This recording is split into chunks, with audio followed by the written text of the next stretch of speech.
अब क्योंकि नारद जी जो थे, अब जो कुछ भी उन्होंने कलयुग के बारे में देखा समझा उसका वर्णन कर रहे थे। तो अब वो और पूरी कथा बताते हैं कि उन्होंने क्या-क्या देखा और अब वो क्यों दुखी हैं एग्ज़ैक्टली। तो जय जय श्री राधे कृष्ण दोस्तों, आज हम लोग श्रीमद् भागवतम के अध्याय नंबर 1 के श्लोक नंबर 34 से लेकर के 41 तक कवर करेंगे।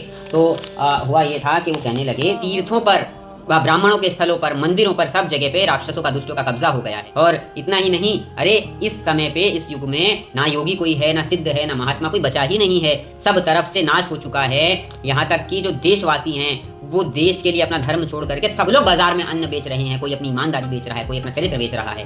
यहाँ की स्त्रियां जो हैं वो वैश्या बनती जा रही हैं। अरे यहाँ पर धर्म का लेश मात्र भी निशान बचा नहीं है। ब्राह्मण लोग भी पैसा दे करके वेद पढ़ते हैं। अरे ये सब देखता विचरता हुआ कलयुग का जो प्रभाव है वो देखता हुआ मैं आगे बढ़ रहा था। देखते देखते यमुना जी के पास जाकर के बैठ गया। वो यमुना जी जहाँ पर भगवान श्री कृष्ण ने अनेक लीलाएं करी हैं। अरे वहां पर बैठा तो क्या देखता हूँ कि एक स्त्री बेचारी बैठी हुई है और उसके आगे दो लोग पड़े हुए हैं बिल्कुल वृद्धावस्था में, और वो उनको देख करके क्या तो उनको बचाने की कोशिश करती है या रोने लग जाती है। अब उसका जो रुदन था वो देख करके मैं उसके पास गया। वो स्त्री बड़ी खिन्न मन से बैठी हुई थी, ऐसे जैसे टूटी सी हुई थी। और वो जो दो वृद्ध थे उनकी सांसें बार बार फूल रही थी। वे तरुणावस्था में थी पर उनकी सेवा करने जा रही थी। सेवा करते करते रोने लग जाती थी।